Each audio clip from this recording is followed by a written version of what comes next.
ئیش کە ڕووی ئێستا لە هەورازە سەرە و لێژی نەکەی بیری وردیشی ئەوێ هەر بە دوعا و نوێژی نەکەی گێرە شێوێنێک کە کای کۆنی بە بادانەکەنت چاکە هەر لێی خوڕی سەیری دەم و کاوێژی نەکەی سەرەتای ئیش هەموو یەکبوونە ئەویش نابێ هەتا هەر برینێ کە لە دڵدا هەیە ساڕێژی نەکەی حەیفە چاوێ کە جەفا کۆڵەوەژی تێدەشکاند تۆ بە کلچێوکی وەفا عەینی گەلاوێژی نەکەی قەومی بێسەر نییە ئەمڕۆ لە هەموو عالەمدا ئەتەوێ تاجی سەری بێ بە هەوا گێژی نەکەی شا وەکو شایەکی شەترەنجە لە عالەم ئەمڕۆ گەورە قانونە قسەی کورت ئەوەیە درێژی نەکەی ئەم هەلی مۆری سلەیمانیە نابێتەوە لە دەست هەمی وریابە بە پێنا و هەڵاوێژی نەکەی دەم خۆش کاک حەمیدگیان سەرخۆش دەست خۆش خاتونگیان ئازیزانم سڵاو خۆشحاڵم لە دیمانەی کینۆی قەلەندەرخانە لەگەڵ هاوکارم کاک حەمیدبانی پێتان شادەبینەوە باسی ئەمڕۆمان باسی شاعیری گەورە شوکری فەزلیە میوانەکانی ئەمڕۆم بەڕێز دکتۆر عەبدوڵڵا ئاگرینە دکتۆریان بەخێربێ لەگەڵ خاتون سیما بە ئامێری تار بەخێربێ خاتونگیان مامۆستاییان پێم خۆشە کورتەیەک لە ژیانی شاعیرمان پێ بڵێیت و پێشمان بڵێیت بۆچی ناونیشانی فەزلی هەڵبژاردووە بەداخەوە تا ئێستا ئێمە وەک کورد وەک نەتەوەیەکی کە ژێردەستین و خاوەنی دەوڵەت نین سامانەکەمان براوە بە تاڵانی و تا ئێستا ساغ نەکراوەتەوە یا ئەوەی کە ساغیش کراوەتەوە ینی ئەو بایەخەی پێدەدراوە من لە ساڵی 1970 توانیم بە ینی هەوڵێکی تایبەتی خۆم شعرەکانی کۆ بکەمەوە من یەکەم جار ئەم شعرەی شوکری فەزلی کەوا نەسراوە من ناوی دیاریم لێ ناوە ئیشکە ئێستا ڕووی لە هەورازە سەرە و لێژینەکەی فکری وردی شێوی هەر بە دوعا و نوێژینەکەی لە شەبحەمەی هەرسینم بیست خوا لێ خۆش بوو ینی ئەوە زۆر لای شیرین کردم من وتم ئەمە ینی معنای نییە تەنها شاعرێک یەک شعری هەبێ لەبەرەوە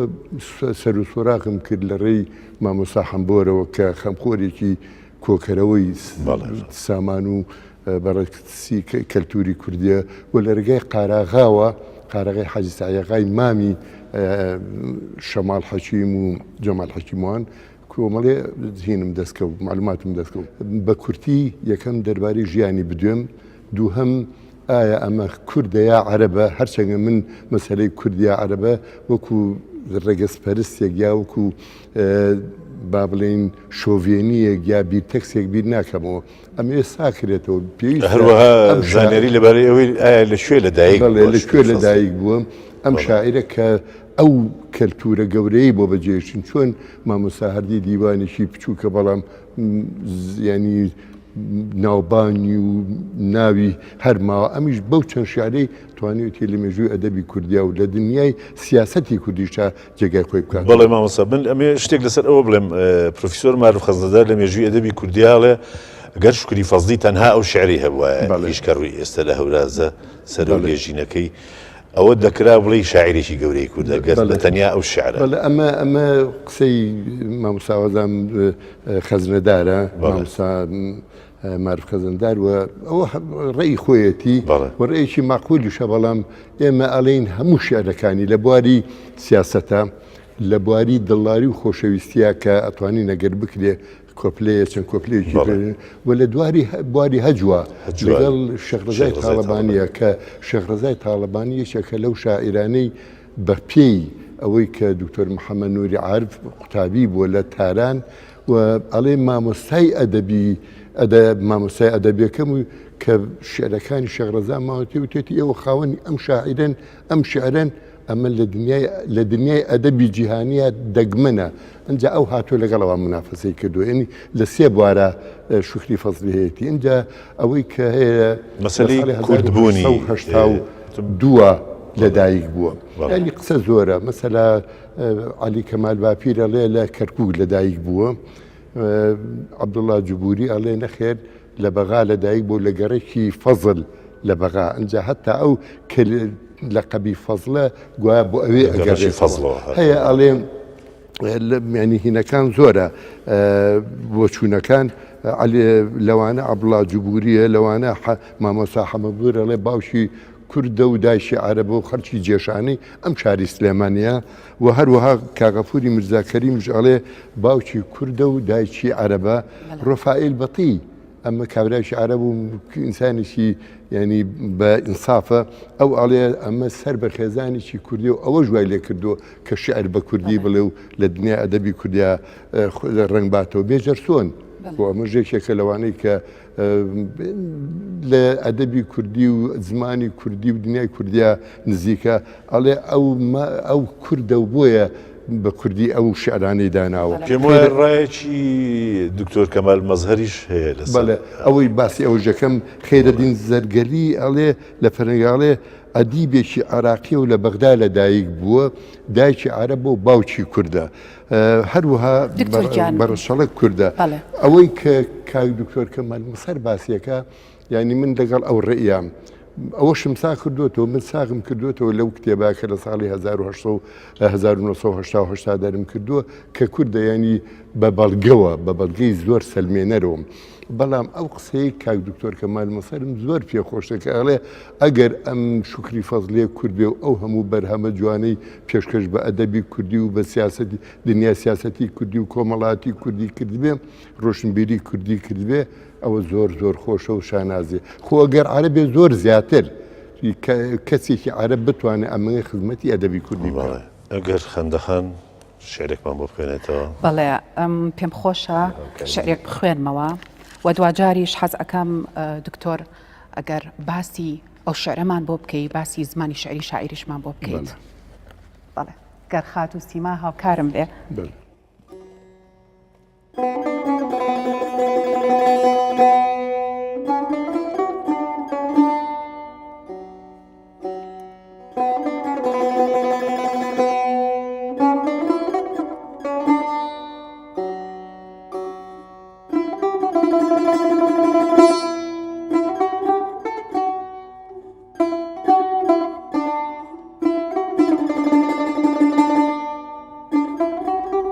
شوکری فەزلی لە شعرێکی غەزەلیدا دەفەرموێ لە هیجرە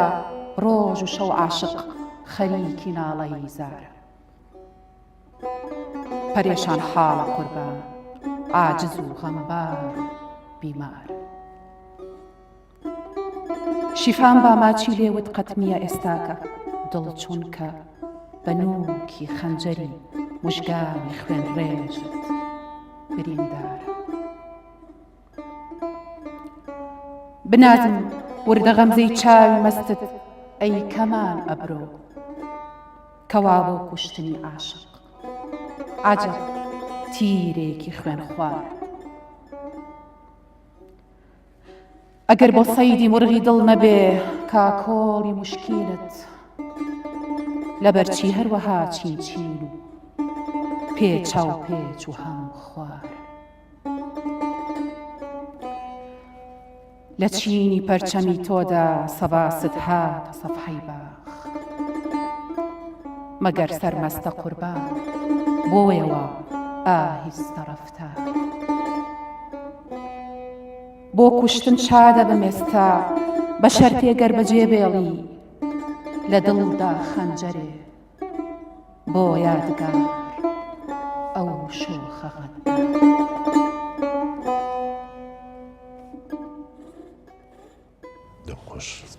دەست خۆش خاتونکیان بەڵێ مامۆستاکیان ئەگەر باسێکی زمانی شعری شاعیرمان بۆ بکەیت لە ڕاستیە ینی من پاش ئەو تەمەنەی کە لەگەڵ هەم ئەدەبی کوردی و هەم شێعرەکانیش کوردی فەزڵی ئاژیاوم حەزەکەم ینی مناسبەی شعرەکە و ئەو شعرانەی کە هەیەی ئەو شعرێکە لە ئیشکە سال ڕووی لە هەورازە ڕاستە ئەمە من ناوم ناوە دیاری کە بۆ شێخ محموود حەفیدی ناردووە ئەمە بە پێی ئەو سەرچاوی کە باسیەکە لە ڕۆژنامەی عراقی هەشتی 1970 ئەڵێ کاتێک کە شێخ محموود لە نەفی گەڕایەوە لەلایەن حکوومەتی عراقەوە نەفی کرا بۆ هندستان گەڕایەوە بۆ بەغا لە بەغا سەرەتا لەوێ نیشتەجێ بوو ئەڵێ شکری فەزڵی چوو ئەو شعرەیە دەستگوتی ئەمە ئاڵ و گۆڕکە ئەنی بیری لێ بکەرەوە فعلاً شعرەکە ڕاستە شعرێکی زۆر سیاسیە بەڵام ئەو زمانەی کە شکری فەزڵی لە شعرەکە هۆنینەوەی شعرەکانی پێ داڕشتووە بەڕاستی زمانێکی تەڕ و پاراوی زۆر خۆشی مۆسیقی و بەر ئەوە دلیلەکە بۆ ئەوەی پاش ئەو بەڵگانەی کە هەیە کە شکری فەزڵی خەڵکی شاری سلێمانیە و لە سلێمانی ژیاوە زۆربەی تەمەنیشی بەڵێ لە تەمەنە هاوشانی شێخ محموود بووە ڕاستە ینی لە خێزانێکی ترەوە بەڵام هەتا ینی ئەو باسانەی کەکرێ لە تەنیژ یەک کورسی بووە لە گەڕ هاوڕێی مناڵی قوتابی بوون ئەوە شوای لە کردووە کە نزیک بێتەوە لە خوێندنەکەیان لەکوێ بووە لە شاری سلێمان لە بەغا پێکەوە بەڵێ لە بەغا و بەڵام لێرەش بوون لێرە بووە اینجا ئەو شعرەکە باسی ئەکات بەڕاستی جگەل لەو شعرە کە کۆمەڵێ وێنەی شعری تایە و تەڕ و پاراوی زمانەکەی ئەوە ئەگەیەنێ کە خەڵکی دانیشتووی چوارباخی یا سەرژەقامی یا گەڕێکی جوولەکانی شاری سلێمانی بووە یعنی لە خەڵکە ئەسڵەکەی شاری سلێمانی بووە وی ڕاستە کۆمەڵێک فرێز لە شعرەکانی هەیە تایبەتە بە سلێمانی زۆر تایبەتە بە سلێمانی و هەر خەڵکی سلێمانی ئەوە بەکارێنی مەسا ئەڵێ حیفە چاوێک کە جەفا کۆڵە وژی تێشکان تۆ بە کلچێکی وەفا عینی گەلاویژی نەکەی تۆ سەیری ئەو دیمەنە کۆڵەوش خەڵ کێزانانی کۆڵژی سابەت نازانی چیە بەڵێ ئەم جیلە نایزانێ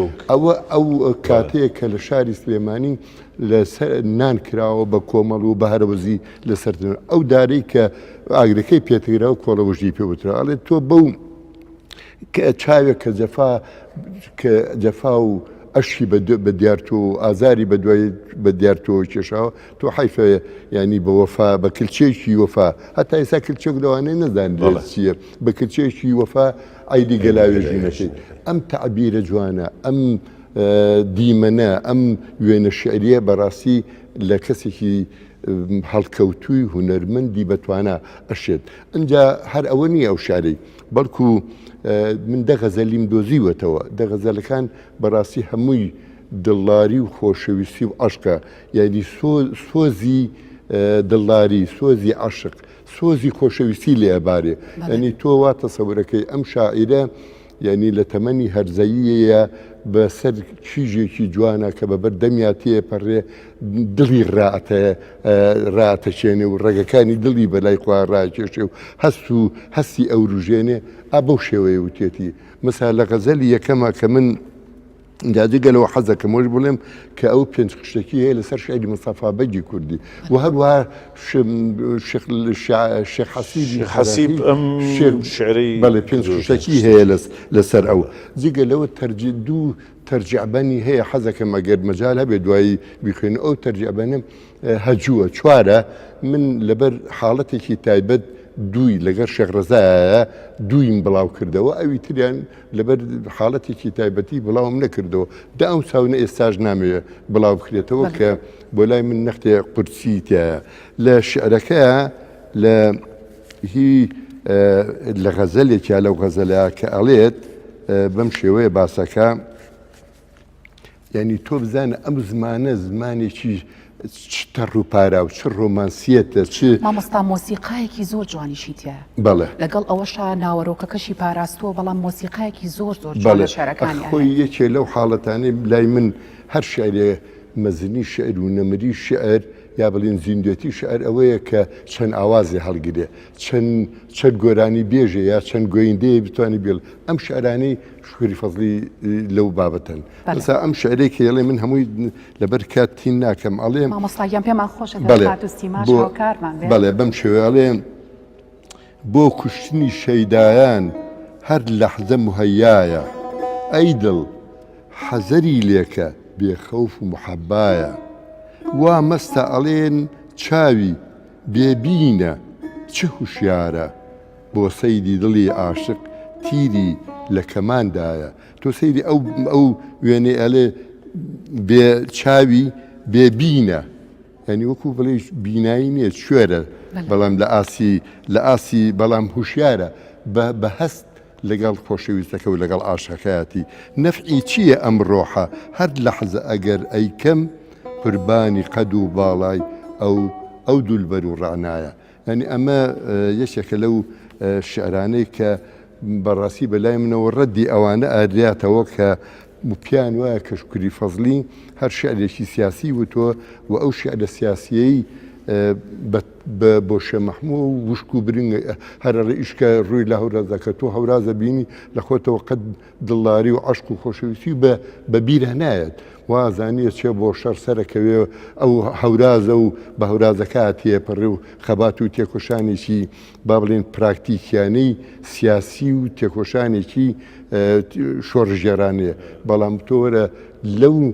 لەو بەیتە شعریە لەو کۆپلە شعریە ناسکەدا بزانە سۆزێکی پێگەێنێ چۆن یعنی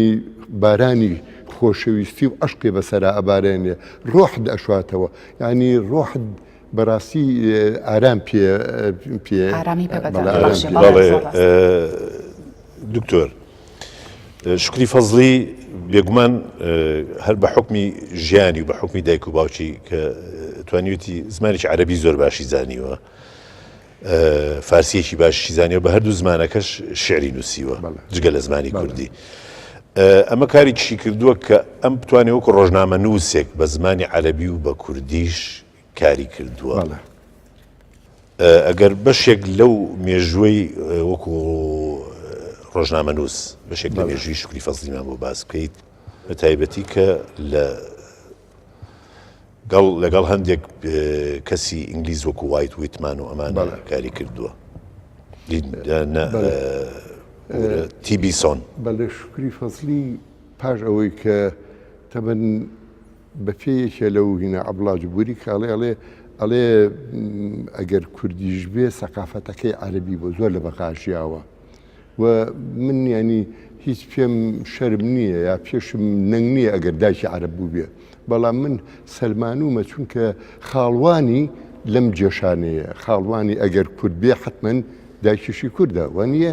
بەڵام لە بەغاژیاوە توانایەکی عەجیبی بوو هەرچەندە ینی وەکو سیما و شکل کەسێکی ینی هین نەبووە نەئەچوە دڵەوە ئاوای بڵێن چاوی خێل و نەختێ پەشێ و پەشۆکا بوو بەڵام تۆ سەیری ئەو دڵەکەی حسابە مێشکەکەی حسابە کە چۆتە بەغا بەڕاستی ئەمە ئەوە گەینێک کە مرۆڤی بەتوانە و بەهرەدار خۆی ناگرێ ئەڵێ خەنجەری دەبان لە چێلانە خۆی ناگرێت ئەمی جوابە کە چۆتە بەغا لە توانایەکی بێ ئەندازەی بووە لە زمانی عەرەبیە و لە ڕۆژنامەکانی وتاری هەیە لە ڕۆژنامەی لوغەت العەرەب کە ئەمە فحولی عەرەبەکان و گەورە عەرەبەکان و نووسەرە هەرە عەرەبە بەتوانەکان تیانە نووسیوە التعاون ڕۆژنامەی التعاون العێراق الزهور زەفرەت العێراق الشەرق ڕۆژنامەی کوردیش تێگەشتنی ڕاستی بەڵێ تێگەشتنی ڕاستی ئێمەوە سەرباشخەکەیەتی کە وەکو کەسێک ئەو بەڕاستی ئەو یەکێک بۆ لە ئەو سێ نووسەرەی کە تێگەشتنی ڕاستیان بەڕاستی بەرهەم هێناوە دکتۆر گیان حەزەکەین دووبارە ببینەوە میوانی شعرێکی تری شاعر ئەگەر کاک حەمید شعرێکیمان بۆ بخوێنێتەوە خات و سیما جوانیش هاوکاریمان کە فەرموو ئەم شعرەی شکری فەزلی کە بۆ کچانی سلێمانی نووسیوە بەڵێ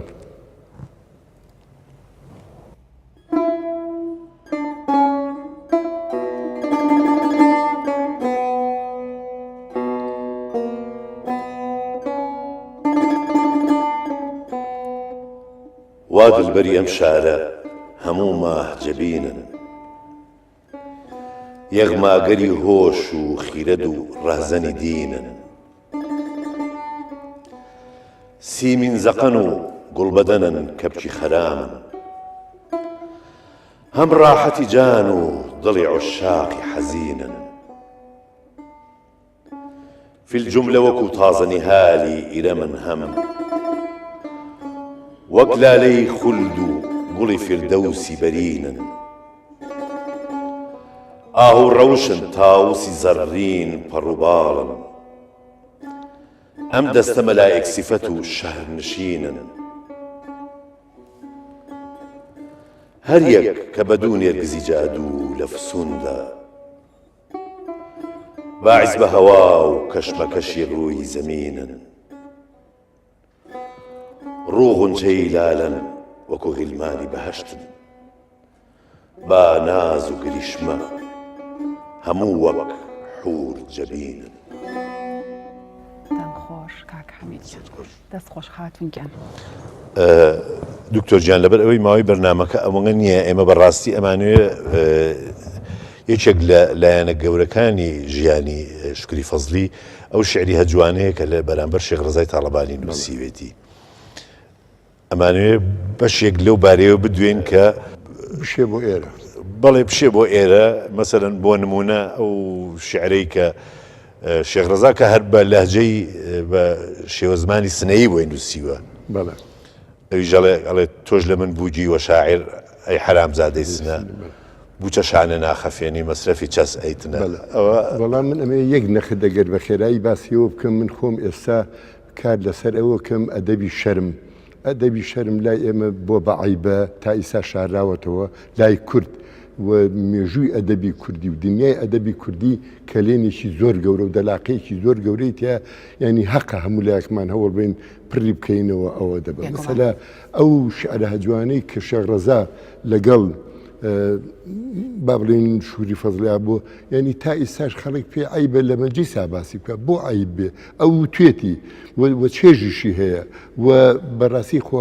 کە من لەگەڵ کاک حەمیدیشا پێشتر باسم کرد کە ئەو هەجووە کراوە، ئەمە معنای ئەوە نییە ویسبێتی